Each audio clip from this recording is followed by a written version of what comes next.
যুক্তরাষ্ট্র পাল্টা শুল্ক কমানোয় স্বস্তি ব্যবসায়ীদের মাঝে প্রতিযোগিতার সক্ষমতা হারানোর শঙ্কা দূর হয়েছে মনে করেন অর্থনীতিবিদরা।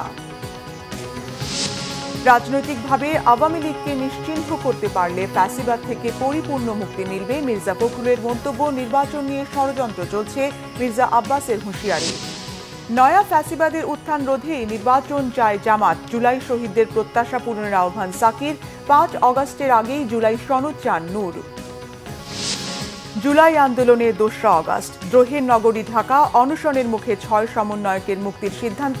দেশি বিদেশি চাপ উপেক্ষা করেই ক্ষমতা ধরে রাখার চেষ্টা হাসিনার। দেখছিলেন ক্রাউন সিমেন্ট সংবাদ শিরোনাম। মার্কিন পাল্টা শুল্ক 15% কমিয়ে 20% ধরে মূল প্রতিদ্বন্দ্বী দেশগুলোর সমপর্যায়ে নামিয়ে আনার সিদ্ধান্ত স্বস্তিদায়ক মনে করেন তৈরি পোশাক প্রস্তুত ও রপ্তানিকারকদের সংগঠন বিজিএমই এর সভাপতি মাহমুদ হাসান খান। ট্রাম্পের পাল্টা শুল্ক কমানোর ফলে প্রতিযোগিতার সক্ষমতা হারানোর শঙ্কা দূর হলো বলে মনে করেন অর্থনীতিবিদরাও। তবে শুল্ক ইস্যুতে মার্কিনীদের সাথে বাণিজ্যের বাইরে কি চুক্তি হয়েছে সেই ব্যাখ্যা জানানোর পরামর্শ দেন তারা। আরও জানাচ্ছেন জিয়াউল হক সবুজ। 3 দফা আলোচনার পর বাংলাদেশ থেকে পণ্য আমদানিতে পাল্টা শুল্ক 15% কমিয়ে 20% ঘোষণা করেছে ট্রাম্প প্রশাসন। বৃহস্পতিবার নির্বাহী এক আদেশে পাকিস্তানের ওপর 19%, আফগানিস্তানকে 15%, ইন্দোনেশিয়ার ওপর 19% এবং ভারতের ওপর 25% পাল্টা শুল্ক বসায় ওয়াশিংটন। কয়েক দফা আলোচনার পর বাংলাদেশের ওপর বসানো পাল্টা শুল্ক কমার খবর বেশ ইতিবাচক হিসেবেই দেখছেন রপ্তানিকারকরা। আমাদের যারা প্রধান প্রতিদ্বন্দ্বী তাদের তুলনায় আমরা একটা সমান জায়গায় বা স্বস্তির জায়গায় আছি। তাতে করে যেটা হবে যে আমাদের প্রতিদ্বন্দ্বিতার যে সক্ষমতা সেটা কমবে না। তবে বিজনেস কিছুটা ইম্প্যাক্টেড হইতেই পারে, কারণ হচ্ছে এই যে নতুন করে 20% ট্যারিফ অ্যাড হলো, যারা এইসব আমাদের পোশাক কেনেন সেই জায়গায় থেকে যদি কোনো বায়ারের ওই 20% নতুন করে টাকা ইনজেক্ট করার যদি সক্ষমতা না থাকে কিছুটা হলো ইম্প্যাক্টেড হতে পারে, বাট এটা আমাদের জন্য আপাতত স্বস্তিদায়ক। অর্থনীতি বিশ্লেষকরাও বলছেন পাল্টা শুল্ক কমায় পোশাকের বাড়তি রপ্তানির পাশাপাশি চামড়া সহ অন্যান্য খাতের প্রতিযোগিতা সক্ষমতা বাড়বে। তো সামগ্রিকভাবে এখন পর্যন্ত যে অবস্থা তাতে আমরা সমধর্মী আমাদের যারা রপ্তানিকারক মার্কিন বাজারে তাদের প্রায় কাছাকাছি অবস্থায় রয়েছি এবং এটা আমাদের জন্য স্বস্তির। সেই হিসেবে আমাদের প্রতিযোগিতা সক্ষমতাতে হারানোর যে আশঙ্কাটি ছিল সেই আশঙ্কা অনেকাংশে আমরা উতরাতে পেরেছি। উপরন্তু চীনের সঙ্গে যদি উচ্চ শুল্ক আরোপিত হয়, যেটা আশঙ্কা করা হচ্ছে যে উচ্চ শুল্ক অব্যাহত রাখা হবে, তাহলে চীন থেকে প্রচুর পরিমাণে অর্ডার বিনিয়োগ এগুলো অন্যান্য দেশে শিফট করলে সেটাও বাংলাদেশের জন্য বাড়তি অর্ডার দেয়া এবং রপ্তানি করার একটা সুযোগ তৈরি হবে। বাণিজ্য সম্পর্ক থাকা অন্য দেশের সাথে ভারসাম্য রক্ষায় যুক্তরাষ্ট্রের সাথে হওয়া চুক্তির কূটনৈতিক ব্যাখ্যা থাকা প্রয়োজন বলে মনে করেন এই অর্থনীতিবিদ।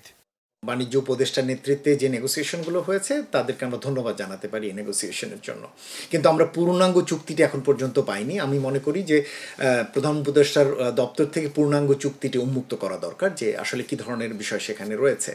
বাণিজ্য ঘাটতির কথা বলে গেল 2 এপ্রিল শতাধিক দেশের উপর উচ্চ হারে পাল্টা শুল্ক আরোপ করেন ট্রাম্প। প্রথমে 37% শুল্ক আরোপের সিদ্ধান্ত দিলেও 2 দফায় কমিয়ে 20% করেছে দেশটি। ফলে যুক্তরাষ্ট্রের রপ্তানিতে এখন থেকে আগের 15%-এর সাথে বাড়তি 20% যোগ করে মোট 35% শুল্ক গুনতে হবে বাংলাদেশকে। জিয়াউল হক সবুজ, বাংলা ভিশন, ঢাকা। যুক্তরাষ্ট্রের শুল্ক কমিয়ে আনা দেশের জন্য ভালো খবর বলে মন্তব্য করেছেন বিএনপি মহাসচিব মির্জা ফখরুল ইসলাম আলমগীর। লুটেরা চাঁদাবাজদের সাথে কোনো আপোষ নয় বলেও সাফ জানিয়ে দিয়েছেন বিএনপি মহাসচিব। বলেন, রাজনৈতিকভাবে আওয়ামী লীগকে নিশ্চিহ্ন করার মাধ্যমেই ফ্যাসিবাদকে নির্মূল করতে হবে। এদিকে বিএনপির স্থায়ী কমিটির সদস্য মির্জা আব্বাস বলেছেন, পিআর পদ্ধতির নামে নির্বাচন নিয়ে এখনও ষড়যন্ত্র হচ্ছে। আহমেদ সরারের রিপোর্টে বিস্তারিত। জুলাই অভ্যুত্থানের বর্ষপূর্তিতে মাসব্যাপী কর্মসূচি শেষে আগস্টের পহেলা দিনেও অভ্যুত্থানের শহীদদের স্মরণ করল বিএনপি। ঢাকার 2 প্রবেশপথ গণ অভ্যুত্থানের অপ্রতিরোধ্য প্রাঙ্গণ হিসেবে পরিচিত উত্তরা ও যাত্রাবাড়িতে আয়োজন করা হয় সমাবেশের। মহানগর উত্তর বিএনপির আয়োজনে উত্তরার সমাবেশে বক্তব্য দেন শহীদদের স্বজনরাও। তাদের বক্তব্যে উঠে আসে সন্তানদের আকাঙ্ক্ষা বাস্তবায়নের আহ্বান। রাজনৈতিকভাবে আওয়ামী লীগকে নিশ্চিহ্ন করতে পারলে ফ্যাসিবাদ থেকে পরিপূর্ণ মুক্তি মিলবে উল্লেখ করে বিএনপি মহাসচিব মির্জা ফখরুল ইসলাম আলমগীর বলেন, এদেশে আর আওয়ামী লীগের রাজনীতি নয়, ভয়ঙ্কর একটা ফ্যাসিবাদ হাত থেকে আমরা আপাতত মুক্তি পেয়েছি। এই মুক্তি তখনই চূড়ান্ত হবে যখন তাদেরকে আমরা রাজনৈতিকভাবে সম্পূর্ণ নিশ্চিহ্ন করতে পারব। যারা লুটপাট করে, যারা ব্যাংক লুট করে, যারা চাঁদাবাজি করে, যারা মানুষের সম্পত্তি লুট করে নিয়ে যায়, তাদের বিরুদ্ধে আমাদের কোনো রকমের আপোষ থাকবে না। তাদেরকে আমরা কখনোই স্বীকার করবো না, তাদেরকে আমরা কোনো মতেই সামনে আসতে দেব না। ফ্যাসিস্ট হাসিনা বিরোধী আন্দোলন সংগ্রামের অন্যতম সূতিকাগার যাত্রাবাড়িতে ২৪-এর গণ অভ্যুত্থানের শহীদদের স্মরণে সমাবেশ করে ঢাকা মহানগর দক্ষিণ বিএনপি। এতে প্রধান অতিথির বক্তব্যে বিএনপি স্থায়ী কমিটির সদস্য মির্জা আব্বাস বলেন, দিনটা সবার জন্য আনন্দের হলেও শহীদদের পরিবারের জন্য সময়টা ভালো না। মির্জা আব্বাস বলেন, শহীদদের পরিবারের সদস্য যারা বক্তব্য রেখেছেন তারা সবাই বলেছেন তাদের কেউ খোঁজ খবর রাখে না, অথচ শহীদদের জন্যই ফ্যাসিস্ট হাসিনাকে তাড়ানো গেছে। তো আর দেরি করেন না, আমরা জানি দিন ঘোষণা দিবেন, তারিখ ঘোষণা দিবেন, এর পিছনে আপনাদের আবার কোন ষড়যন্ত্র তত্ত্ব লুকিয়ে আছে আল্লাহই বলতে পারবে। এটা আমার কিন্তু আর কারণ না হোক, আমি অনেক সন্দেহ করি, তাদের নির্বাচনী তারিখ ঘোষণার পিছনেও অনেক ষড়যন্ত্র আছে, এরপরেও ষড়যন্ত্র আছে। এই দেশের লোককে ইভিএম পদ্ধতি খাওয়াতে চাইছিল হাসিনা, এই দেশের লোক গিলে নাই ইভিএম পদ্ধতি, সুতরাং আপনাদের পিআর পদ্ধতি কেউ গিলবে না। সমাবেশে বিএনপি নেতারা অভিযোগ করে বলেন, অন্তর্বর্তী সরকারও বৈষম্য করছে। এই আন্দোলনে যেসব মাদ্রাসা ছাত্র, রিকশাওয়ালা, শ্রমজীবী মানুষ, শিশুরা শহীদ হয়েছে তাদের নিয়ে সরকারের কোনো মনোযোগ নেই। এক পক্ষ আছে শুধু আন্দোলনের কৃতিত্ব নিজেদের বগল দাবা করায়। বিরোধী যে হিংসাত্মক রাজনীতি বাদ দিয়ে আমরা একটা সুন্দর রাজনীতির চর্চা করি, যেখানে সকলে আমরা দলমত, ধর্ম, বর্ণ নির্বিশেষে আমরা সকলে পাশাপাশি সহ অবস্থান করে আমরা বসবাস করব। এই এক বছরে যেন এটা বিচার হলো না, কারণ তারা ক্ষমতার লোভ পেয়ে গেছে, মস্কদের চেয়ার পেয়ে গেছে, তারা মজা পেয়ে গেছে। একটা ওটা হবে না ভাই, গাছ লাগিয়েছি আমরা, ফল খাবেন আপনারা, ওইটা আর হতে দেওয়া হবে না। কাকে চাঁদাবাজ বলেন আপনারা? আমি ঠিক বুঝতে পারিনি। কদিন পর ওই দলের নেতা এবং নেত্রীরা ওই তাদের দিকে আঙ্গুল তুলে বলছে এরা হচ্ছে বিশ্ব চাঁদাবাজ। যে যত কথাই বলুক, নির্বাচন ফেব্রুয়ারির মধ্যেই হবে ইনশাআল্লাহ, এবং নির্বাচনের প্রস্তুতি এখন থেকে আপনার ঘরে ঘরে নিতে হবে। বিএনপি নেতারা দাবি করেন, সবাই ভুলে গেলেও বিএনপি সবসময় শহীদদের পরিবারের পাশে থাকবে। আহমেদ সরওয়ার, বাংলা ভিশন, ঢাকা। ভারতের পুশিন বন্ধ করতে একটা নির্বাচিত সরকার দরকার বলে মন্তব্য করেছেন বিএনপি নেতারা। বলেন, ভারতের চরম আগ্রাসনের শিকল ভাঙার আকাঙ্ক্ষা থেকেই জুলাই গণ অভ্যুত্থান হয়েছে। আগামী দিনে যাতে স্বৈরাচার তৈরি না হয় তার জন্য জাতীয় ঐক্য ধরে রাখতে হবে। শুক্রবার সন্ধ্যায় কেন্দ্রীয় শহীদ মিনারে জাসাস এর আয়োজনে জুলাই গণ অভ্যুত্থানের শোক সভায় বিএনপি নেতারা একথা বলেন। তারা বলেন, আগামী দিনে কোনো স্বৈরাচারী সরকার যাতে মাথা চাড়া দিয়ে উঠতে না পারে সে লক্ষ্যে সকলকে ঐক্যবদ্ধ হয়ে সামনে এগিয়ে যেতে হবে। নেতারা বলেন, শেখ হাসিনাও নির্বাচন দিত না, এখন কয়েকটি দল আছে যারা নির্বাচন দিতে চায় না। তারা জানে নির্বাচন হলে জনগণের ভোটে বিএনপি ক্ষমতায় আসবে। বিএনপির জনপ্রিয়তাই বিএনপির কাল হয়ে দাঁড়িয়েছে। বিএনপির আন্দোলন ছিল মানুষের অধিকার নিশ্চিত করা এবং দেশ থেকে স্বৈরাচার বিদায় করা। সাধারণ জনগণ প্রজাতন্ত্রের মালিক, মালিকানাটা কিভাবে আমি দেখাবো?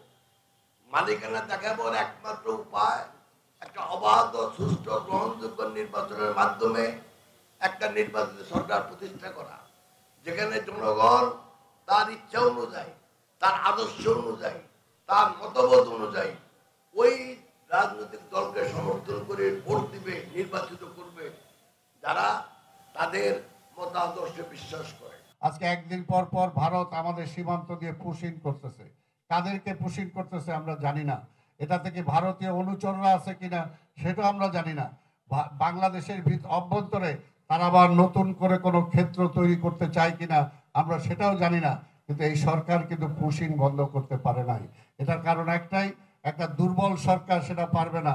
ভারতের যে চরম আগ্রাসন বাংলাদেশের উপর, সেটি সেই শিকলকে ভেঙে, সেই দিল্লির জিনজিরকে ভেঙে বাংলাদেশকে একটি স্বাধীন সার্বভৌম রাষ্ট্র হিসেবে গড়ে তোলার জন্য যে আকাঙ্ক্ষা বাংলাদেশের জনগণের ছিল, সেটি একটি অন্যতম ড্রাইভিং ফোর্স হিসাবে আমি মনে করি যে গত জুলাই ও অগাস্টের অভ্যুত্থানের একটি অনুপ্রেরণা হিসেবে আমাদেরকে জুগিয়েছে। জামাতে ইসলামী নতুন কোনো ফ্যাসিবাদের উত্থান ঠেকাতে নিরপেক্ষ নির্বাচনের প্রত্যাশা করে বলে জানিয়েছেন দলটির সেক্রেটারি জেনারেল মিয়া গোলাম পরোয়ার। গতকাল জাতীয় প্রেস ক্লাবে সেমিনারে তিনি কথা জানান। জুলাই ২৪-এর গণ অভ্যুত্থান প্রত্যাশা প্রাপ্তি ও করণীয় শীর্ষক আলোচনা সভায় দ্বিতীয় স্বাধীনতার শহীদ ও আহত যারা বইয়ের ইংরেজি ও আরবি ভার্সনের মোড়ক উন্মোচন উপলক্ষে এই সেমিনারের আয়োজন করে জামাত। দলের সেক্রেটারি গোলাম পরোয়ার বলেন, ২৪শে জানুয়ারি থেকেই তৎকালীন আওয়ামী সরকারের বিরুদ্ধে সোচ্চার হতে থাকে সাধারণ মানুষ। জুন থেকেই সরকারের বিরুদ্ধে রাস্তায় নামে মানুষ। তার মতে রাজনৈতিক দলগুলোর মধ্যে সংস্কারের সংস্কৃতি গড়ে তোলা জরুরি। বলেন, জুলাইয়ের অর্জনকে টেকসই করতে রাষ্ট্রের মৌলিক সংস্কার ও রাজনৈতিক দলগুলোর ঐক্য জরুরি। অভ্যুত্থানের মাধ্যমে দেশে সচেতন ও সজাগ জনগণ তৈরি হয়েছে বলেও মন্তব্য করেন মিয়া গোলাম পরোয়ার। দেশের মানুষের সত্যিকার স্বাধীনতা অর্জনে মানব রচিত মতবাদ দাফন করে জাতীয় সংসদে কোরআনের আইনকে বিজয়ী করতে হবে বলে মন্তব্য করেন জামাতে ইসলামের কেন্দ্রীয় কমিটির নায়েবে আমির মুজিবুর রহমান।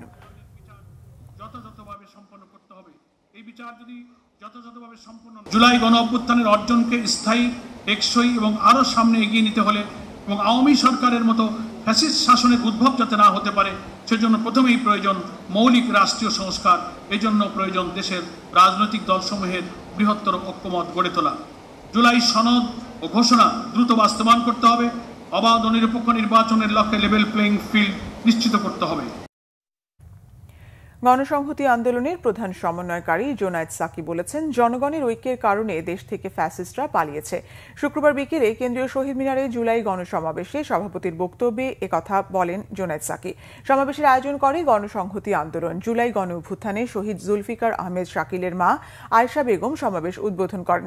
গণসংহতি আন্দোলনের প্রধান সমন্বয়কারী বলেন, লুটপাট দুর্নীতি বন্ধ করতে না পারলে দেশে নতুন ক্ষমতা ব্যবস্থা প্রতিষ্ঠা হবে না। শহীদদের স্বপ্ন পূরণে নতুন রাজনৈতিক এবং ক্ষমতা ব্যবস্থা প্রতিষ্ঠা করতে হবে। আমাদের মনে রাখতে হবে নতুন রাজনৈতিক বন্দোবস্ত হবে, যেমন এই এককেন্দ্রিক ক্ষমতার বদল, ক্ষমতার ভারসাম্য, ক্ষমতার জবাবদিহিতা, তেমনি এই ক্ষমতা ব্যবস্থা যে লুটপাট আর দুর্নীতির বন্দোবস্ত করেছিল তার সামনে উৎপাদন। নারী পুরুষ কিংবা বাঙালি চাকমা মারমা কিংবা হিন্দু মুসলমান বৌদ্ধ খ্রিস্টান যার যা পরিচয় আছে, সেই পরিচয়ের সাথে সবার ঊর্ধ্বে পরিচয়টা হচ্ছে তারা বাংলাদেশের নাগরিক। এই প্রত্যেকের নাগরিক মর্যাদা, তাদের অধিকার প্রতিষ্ঠা করে তার উপর দাঁড়াবে বাংলাদেশে নতুন রাজনৈতিক বন্দোবস্ত। আর সেইটা যদি আমরা দাঁড় করাতে পারি, তার রাজনৈতিক শক্তি যদি আমরা গড়ে তুলতে পারি, তাহলেই আমরা শহীদের রক্তের ঋণ পূরণ করতে পারবো। নির্বাচন নিয়ে তাড়াহুড়া নেই, আগে সংস্কার এরপর নির্বাচন। নির্বাচনের পরিবেশ সৃষ্টি না করে নির্বাচন হতে পারে না বলেছেন গণ অধিকার পরিষদের সভাপতি নুরুল হক নূর। জুলাই অভ্যুত্থানের বার্ষিকী উপলক্ষে গতকাল রাজধানীর আগারগাঁওয়ে ঢাকা মহানগর উত্তর গণ অধিকার পরিষদ আয়োজিত গণসমাবেশে নুরুল হক নূর একথা বলেন। আগামীতে যাতে কেউ ফ্যাসিবাদী হতে না পারে সেজন্য দল মতের ঊর্ধ্বে সবাই মিলে তাদের বিতাড়িত করতে হবে। তিনি বলেন, গণ অভ্যুত্থানের পর এই কয়েক মাসে দেখা গেছে অনেকের পেট এরই মধ্যে মোটা হয়ে গেছে। অন্তর্বর্তীকালীন সরকারের 11 মাসে শিক্ষা ব্যবস্থা নিয়ে কোনো পদক্ষেপ দেখা যায়নি। ফ্যাসিবাদ মুক্ত বাংলাদেশে মানুষের যে আশা ছিল তা পূরণ হচ্ছে না। নুরুল হক নূর বলেন, 5 আগস্টের আগেই জুলাই সনদ প্রকাশ করতে হবে। জুলাইয়ের ঘোষণাপত্র দেওয়া হবে। জাতীয় ঐক্যমত্য কমিশনের আলোচনায় আমরা 2 মাস ধরে সেই আলোচনা করছি। প্রয়োজনে আমরা সব দল মিলে যমুনার সামনে অবস্থান নেব। পরিষ্কারভাবেই বলেছি, অবশ্যই 5ই আগস্টের পূর্বে জুলাইয়ের ঘোষণাপত্র দিতে হবে। গত বছরের 2 আগস্ট শহীদ মিনারে পালিত হয় শিক্ষক ও নাগরিক সমাজের দ্রোহ যাত্রা কর্মসূচি। হাজারো মানুষের যাত্রায় দ্রোহের নগরীতে পরিণত হয় রাজধানী ঢাকা। শিল্পী সমাজের ব্যতিক্রমী প্রতিবাদে সামিল হন সর্বস্তরের মানুষ। সেদিনেই পরিষ্কার হয়ে যায় 1 মাসের আন্দোলনের পথ ধরে বিজয় সময়ের ব্যাপার মাত্র। এদিন বৈষম্য বিরোধী ছাত্র আন্দোলনের ডাকে 28 জেলায় জুমার নামাজের পর প্রার্থনা ও ছাত্র জনতার গণমিছিল কর্মসূচি পালিত হয়। শিশু মৃত্যুর ঘটনায় উদ্বেগ প্রকাশ করে ইউনিসেফ। 2024-এর 2 আগস্টের দিনলিপি জানাচ্ছেন তাইমুর রশিদ। জুলাই জুড়ে চলা নির্মমতা অব্যাহত থাকে আগস্টেও। মৃত্যুকে পরোয়া না করে 2 আগস্টও প্রতিবাদ বিক্ষোভ অব্যাহত থাকে। বন্ধু, শিক্ষার্থী কিংবা সহযাত্রীর মৃত্যুর বিচারের দাবিতে হাজারো মানুষের দ্রোহযাত্রা হয় রাজধানীতে। বৃষ্টি উপেক্ষা করেই প্রেস ক্লাব থেকে শুরু হওয়া দ্রোহের যাত্রা শেষ হয় শহীদ মিনারে। স্লোগানে স্লোগানে মানুষ জানিয়ে দেয় জয় না নিয়ে ঘরে ফিরবেন না তারা। সরকারকে দেয়া হয় 48 ঘন্টার আলটিমেটাম। শনিবার গণমিছিলের পর রবিবার থেকে সর্বাত্মক অসহযোগ আন্দোলনের ডাক দেয় বৈষম্য বিরোধী ছাত্র আন্দোলন। ব্যর্থতার দায় নিয়ে পদত্যাগের আলটিমেটাম দেয়া হয় সরকারকে।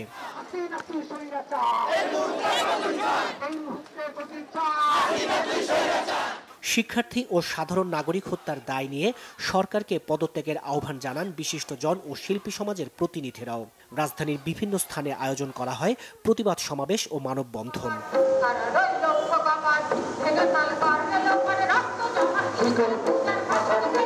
তবে উল্টো প্রতিবাদ দমাতে হামলা অব্যাহত রাখে আওয়ামী লীগের পেটোয়া ও আইনশৃঙ্খলা বাহিনী। রাজধানী সহ দেশের বিভিন্ন জায়গায় আরও 2 জনের মৃত্যু হয়। বৃষ্টি ও পুলিশের বাধা উপেক্ষা করে বিক্ষিপ্ত সংঘর্ষের মধ্যে ছাত্র জনতার বিক্ষোভ মিছিল হয় দেশের বিভিন্ন জায়গায়। দমনপীড়ন বন্ধ করে ও সহিংসতায় হতাহতের ঘটনায় জাতির কাছে ক্ষমা চেয়ে সরকারকে অবিলম্বে পদত্যাগের আহ্বান জানান বিএনপি মহাসচিব মির্জা ফখরুল ইসলাম আলমগীর। জবাবে প্রতিটি হত্যাকাণ্ডের নিরপেক্ষ তদন্ত নিশ্চিতের মিথ্যা আশ্বাস দেন ওবায়দুল কাদের। কারো রাজনৈতিক উদ্দেশ্য হাসিলে ব্যবহৃত না হয়ে শিক্ষার্থীদের ক্লাসে ফেরার আহ্বান জানানো হয়। শিক্ষার্থীদের প্রধান দাবি যেহেতু পূরণ হয়েছে, সেহেতু আমরা বিশ্বাস করি শিক্ষার্থীরা শ্রেণীকক্ষে পরীক্ষার হলে ফিরে যাবে। এদিন 7 ঘন্টার জন্য আবারও ফেসবুক বন্ধ করে দেয়া হয়। ডিবি হেফাজতে থাকা 6 সংগঠক জানান ডিবি অফিস থেকে আন্দোলন প্রত্যাহারের বিবৃতি স্বেচ্ছায় দেননি তারা। সাফ জানিয়ে দেন বৈষম্য বিরোধী ছাত্র আন্দোলনের কোনো সিদ্ধান্ত ডিবি অফিস থেকে আসতে পারে না। প্রায় 32 ঘন্টারও বেশি সময় অনশনের পরে ডিবি প্রধান 6 সমন্বয়ককে মুক্তির চূড়ান্ত সিদ্ধান্ত দিলে অনশন ভাঙে 6 সমন্বয়ক। ইউনিসেফ জুলাই মাসে বাংলাদেশে কোটা সংস্কার আন্দোলনকে ঘিরে বিক্ষোভের সময় কমপক্ষে 32 শিশুর মৃত্যুর ঘটনায় উদ্বেগ প্রকাশ করে।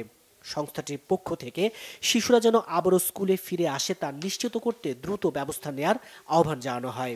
বাংলাদেশের চলমান পরিস্থিতি নিয়ে আন্তর্জাতিক উদ্যোগ নিতে মার্কিন পররাষ্ট্রমন্ত্রী অ্যান্টনি ব্লিনকেনকে চিঠি লিখেন দেশটির 22 আইন প্রণেতা। বাংলাদেশের গণতন্ত্র ও মানবাধিকার নিয়ে চরম উদ্বেগ প্রকাশ করা হয় চিঠিতে। সামাজিক মাধ্যমে অপপ্রচার বন্ধে ব্যর্থতা ও ইন্টারনেট সেবা ব্যাহতের দায়ভার নিয়ে এদিন প্রকাশ্যে ক্ষমা চান জুনায়েদ আহমেদ পলক। আমাদের যদি কোনো ভুল হয়, অপরাধ হয়, তাহলে সেই ভুলের শাস্তি বা সংশোধনের সুযোগ আপনারা আমাদেরকে দিবেন, কিন্তু মাননীয় প্রধানমন্ত্রী জননেত্রী শেখ হাসিনাকে দয়া করে আপনারা ভুল বুঝবেন না। অথচ রাজপথে হামলা, হত্যার মহোৎসব বন্ধের কোনো উদ্যোগই নেয়নি সরকার। ছাত্র তরুণের রক্তের উপর দাঁড়িয়ে তখন নতুন সূর্যোদয়ের অপেক্ষায় বাংলাদেশ। তাইমুর রশিদ, বাংলা ভিশন, ঢাকা। 5 আগস্টের মধ্যেই জুলাই সনদ চূড়ান্ত করতে যাচ্ছে জাতীয় ঐকমত্য কমিশন। রাষ্ট্র সংস্কার প্রশ্নে কিছু বিষয়ে একমত হলেও কিছু কিছুতে এখনো দ্বিমত ভিন্নমত রয়েছে দলগুলোর। বিশ্লেষকরা বলছেন 2 দফার এই ম্যারাথন আলোচনা গণতন্ত্রের উত্তরণের পথে ইতিবাচক বার্তা। তবে ঐকমত্যে পৌঁছানো বিষয়গুলোর বাস্তবায়ন নিয়ে প্রশ্ন রয়ে গেছে। নাবিল জাহাঙ্গীরের রিপোর্ট, ক্যামেরায় মোস্তফা মানিক। যদি এই প্রস্তাবের সঙ্গে কেউ একমত না থাকেন, অর্থাৎ পিআর হলে উচ্চকক্ষ চাই না, এই মতামতটা যাদের, সেটাকে আমরা এখানে ডিসেন্ডিং ওপিনিয়ন হিসেবে নিতে পারি। উচ্চকক্ষ চাই এবং পিআর পদ্ধতিতে চাই, আমরা কোনোটাতে হা না বলবো না। পিআর পদ্ধতিতে না হলে উনি হাউজই চান না, এই মতামতটা তো দিতে পারেন। আপনি বলছেন যে না, আপনি এর মধ্যে আছেন কি নাই সেটা বলেন। কার কি অবস্থান সেটা তো আমরা জানি, কে কোন কারণে চায় না সেটাও আমরা জানি। রাষ্ট্র সংস্কার গঠিত কমিশনগুলোর বিভিন্ন সুপারিশ নিয়ে 30টিরও বেশি রাজনৈতিক দল ও জোটের সাথে গেল মার্চ থেকে 2 দফায় 68 বার বৈঠক করে জাতীয় ঐকমত্য কমিশন। প্রথম দফায় 62টি বিষয়ে একমত হয় দলগুলো, সেগুলো বাদ দিয়ে দ্বিতীয় দফায় মৌলিক সংস্কারের জন্য গুরুত্বপূর্ণ হিসেবে চিহ্নিত করে সংবিধানের 70 অনুচ্ছেদ, রাষ্ট্রের মূলনীতি, প্রধানমন্ত্রীর একাধিক পদে থাকার বিধান, প্রধানমন্ত্রীর মেয়াদকাল, সংসদে উচ্চ কক্ষের গঠন, সদস্য নির্বাচন ও এখতিয়ার সহ 19টি বিষয়ে আলোচনা শুরু হয়। দ্বিতীয় দফার আলোচনা শেষে কমিশন বলছে কিছু বিষয়ে নোট অফ ডিসেন্ট বা ভিন্ন মত থাকলেও বেশিরভাগ ক্ষেত্রেই একমত হয়েছে রাজনৈতিক দলগুলো। ভিন্ন মতের কথা উল্লেখ রেখেই দ্রুততম সময়ে জুলাই সনদ চূড়ান্তের কাজ শুরু করেছে কমিশন। রাজনৈতিক দলগুলোর সাথে রাষ্ট্র সংস্কার নিয়ে ঐকমত্য কমিশনের এই 2 দফার দীর্ঘ আলোচনাকে ইতিবাচক বলছেন বিশ্লেষকরা। অনেক সীমাবদ্ধতা আছে, অনেক বিষয় একমত হওয়া যায় না, এগুলি সীমাবদ্ধতা আছে, কিন্তু তারপরে আমি মনে করি যে বাংলাদেশের রাজনীতিতে এই আমাদের তরুণদের জীবনদানের ভেতর দিয়ে এইবারের যে পরিবর্তন, এই পরিবর্তনের পরে এই প্রথম আসলে রাষ্ট্র পরিচালনা নিয়ে সমস্ত রাজনৈতিক দলগুলি দিনের পর দিন বসে আসলে আলাপ করছে। সেদিক থেকে এটার অর্জন আছে। আমাদের যে কিছু অপূর্ণতা আছে, আমাদের কিছু সীমাবদ্ধতা আছে, সেগুলো মানে অনেকগুলো, সেগুলো আলোচনায় এসেছে। আমি মনে করি সংস্কার কমিশন গঠন করার মধ্য দিয়ে আমরা অন্তত বুঝতে পারছি এবং এটাকে বৈধ করেছি যে আমাদের প্রবলেম আছে। তবে এত আলোচনার পর যেসব বিষয়ে একমত হওয়া গেছে তা ভবিষ্যতে কতটা বাস্তবায়ন সম্ভব এ নিয়ে প্রশ্ন তাদের। যে মানে বিষয়গুলোতে আমরা একমত হয়েছি রাজনৈতিক দলগুলো এবং যেগুলোকে দিয়ে আমরা জুলাই সনদ করতে চাই, সেটা যদি বাস্তবায়ন করার জন্য কার্যকর করা, আমার কাছে বাস্তবায়ন করতে পারবেন হয়তো অধ্যাদেশের মাধ্যমে অন্য কোনোভাবে, তাতেও আমাদের শেষ নাই প্রত্যাশা। আমাদের প্রত্যাশাটা হবে এটাকে কতটা কার্যকর করা যায়। কারণ অতীতে আমরা বহু ধরনের বিজয় হয়েছে, বহু ধরনের আলাপ আলোচনা হয়েছে, বহু ধরনের চুক্তি হয়েছে, কোনোটাই তো বাস্তবায়ন হয় নাই। তবে এইবার বাস্তবায়ন হবে, আমরা সব ফেরস্ত হয়ে গেছি, এটা তো মানুষ মনে করে না, এটা মনে করবেও না। তো যেইটা বাস্তবায়ন করার এই আন্দোলনের এই অন্তর্বর্তী সরকারের আমলেই সেটার গ্যারান্টি আসলে নিশ্চিত করতে হবে, যে আমরা নিজেদেরকে গ্যারান্টি ক্লোজের ভেতরে আমাদের আনতে হবে যে আমরা এটা বাস্তবায়ন না করে আসলে পারবো না। সেই জায়গাটা তৈরি করা ছাড়া অন্তর্বর্তী সরকারের আর কোনো বড় ধরনের দায়িত্ব নেই। সেটা যদি না করে তাহলে এটা একটা কেয়ারটেকার সরকারের সাথে তার কোনো পার্থক্য হবে না। বিশ্লেষকরা বলছেন এবারও রাষ্ট্র সংস্কারের উদ্যোগ ব্যর্থ হলে তা ভবিষ্যতে আবারও ফ্যাসিবাদের কবলে ফেলতে পারে বাংলাদেশকে। নাবিল জাহাঙ্গীর, বাংলা ভিশন, ঢাকা। জুলাই আর্টওয়ার্ক ফ্যাসিবাদের পুনরুত্থানে বাধা হয়ে দাঁড়াবে বলে মন্তব্য করেছেন স্থানীয় সরকার উপদেষ্টা আসিফ মাহমুদ সজীব ভূঁইয়া। বলেন 24শে জুলাইয়ে দেয়ালগুলোয় প্রতিবাদের কণ্ঠস্বর হয়ে উঠেছিল। বিকেলে রাজধানীর বিজয় সরণিতে জুলাই আর্টওয়ার্কের উদ্বোধনী অনুষ্ঠানে অংশ নিয়ে এসব কথা বলেন স্থানীয় সরকার উপদেষ্টা আসিফ মাহমুদ সজীব ভূঁইয়া। তিনি বলেন ফ্যাসিবাদের আমলে শোষণ ও নিপীড়নের শিকার গ্রাফিতির মাধ্যমে প্রকাশ পাওয়ায় মানুষ রাস্তায় বের হলেই তা দেখতে পারবে। এছাড়া স্বপ্নের বাংলাদেশ গড়ার লড়াইটা কঠিন এবং সময় সাপেক্ষ জানিয়ে উপদেষ্টা বলেন সবাইকে সঙ্গে নিয়ে তা বাস্তবায়ন করা হবে। ঢাকা উত্তর সিটি কর্পোরেশনের সহযোগিতায় কারওয়ান বাজার এলাকায় 16টি পিলারে ফ্যাসিবাদের 16 বছরের জুলুম এবং বিজয় সরণি থেকে আগারগাঁও পর্যন্ত জুলাই অভ্যুত্থান স্মরণে 36টি পিলারে গ্রাফিতি আঁকা হয়েছে।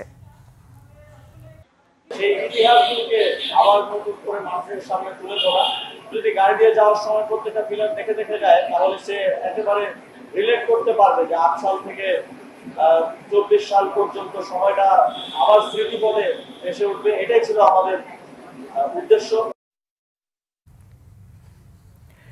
শাহবাগে জুলাই যোদ্ধাদের 2 গ্রুপের মধ্যে সংঘর্ষের ঘটনা ঘটেছে। শুক্রবার সন্ধ্যার দিকে এই সংঘর্ষের ঘটনা ঘটে।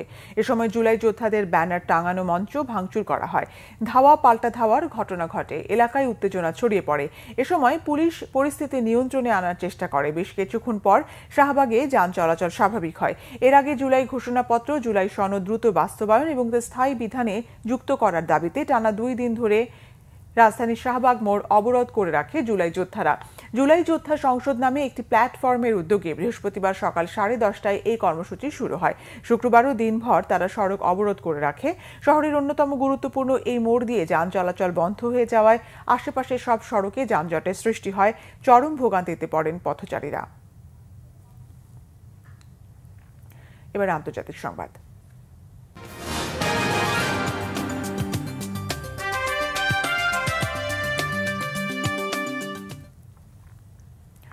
বাংলাদেশের উপর ভারত নিবিড়ভাবে নজর রাখছে বলে জানিয়েছেন ভারতের পররাষ্ট্রমন্ত্রী এস জয়শঙ্কর। ভারতের জাতীয় স্বার্থ ও নিরাপত্তার জন্যই নয়াদিল্লি বাংলাদেশের ব্যাপারে বিশেষভাবে মনোযোগী বলেও উল্লেখ করেছেন তিনি। ভারতের পার্লামেন্ট লোকসভায় বর্ষাকালীন অধিবেশনে জয়শঙ্করকে বিজেপির এক এমপি বলেন, সম্প্রতি ঢাকা বিশ্ববিদ্যালয়ে সালতানাত ই বাংলা নামের একটি ইসলামপন্থী গোষ্ঠী তথাকথিত গ্রেটার বাংলাদেশ নামের একটি মানচিত্র প্রকাশ করে। ভারতের একাধিক রাজ্য সেই মানচিত্রে বাংলাদেশি ভূখণ্ড হিসেবে প্রদর্শন করা হয়। জবাবে জয়শঙ্কর বলেন, ভারত এই ইস্যুতে বাংলাদেশের সরকারের সঙ্গে যোগাযোগ করেছে। বাংলাদেশ সরকারের পক্ষ থেকে বলা হয়েছে, ওই মানচিত্রটি মধ্যযুগের বাংলার একটি মানচিত্র। ওই মানচিত্রটি 2025 সালের 14 এপ্রিল পহেলা বৈশাখ উপলক্ষে ঢাকা বিশ্ববিদ্যালয় ক্যাম্পাসে একটি ইতিহাস সম্পর্কিত প্রদর্শনীতে দেখানো হয়। ইসলামপন্থী গোষ্ঠীর কোনো যোগসাজশ নেই। ভারতের পররাষ্ট্রমন্ত্রী বলেন, জাতীয় স্বার্থ সংক্রান্ত বিষয়গুলোতে বাংলাদেশের প্রতিটি বিষয়ে তার দেশ নজর রাখছে। সংবাদ শেষ করব ক্রাউন সিমেন্ট শিরোনামগুলো আরেকবার জানিয়ে। যুক্তরাষ্ট্র পাল্টা শুল্ক কমানোয় স্বস্তি ব্যবসায়ীদের মাঝে প্রতিযোগিতার সক্ষমতা হারানোর শঙ্কা দূর হয়েছে বলে করেন অর্থনীতিবিদরা। রাজনৈতিকভাবে আওয়ামী লীগকে নিশ্চিহ্ন করতে পারলে ফ্যাসিবাদ থেকে পরিপূর্ণ মুক্তি মিলবে মির্জা ফখরুলের মন্তব্য। নির্বাচন নিয়ে ষড়যন্ত্র চলছে, মির্জা আব্বাসের হুঁশিয়ারি। নয়া ফ্যাসিবাদের উত্থান রোধে নির্বাচন চায় জামাত। জুলাই শহীদদের প্রত্যাশা পূরণের আহ্বান সাকির। 5 অগাস্টের আগেই জুলাই সনদ চান নূর। জুলাই আন্দোলনে 2রা অগাস্ট দ্রোহের নগরী ঢাকা। অনশনের মুখে 6 সমন্বয়কের মুক্তির সিদ্ধান্ত। দেশি বিদেশি চাপ উপেক্ষা করেই ক্ষমতা ধরে রাখার চেষ্টা হাসিনার। এই ছিল এখনকার মতো। পরের সংবাদ সকাল 10টায়, এর আগে 9টায় রয়েছে নিউজ টপ 10 দেখার আমন্ত্রণ রইল। এছাড়া বাংলাভিশন সংবাদ ও সংবাদ সংশ্লিষ্ট অনুষ্ঠান দেখতে ভিজিট করুন www.bvnews24.com ও facebook.com/banglavishannews এবং সাবস্ক্রাইব করুন youtube.com/banglavishannews। ধন্যবাদ।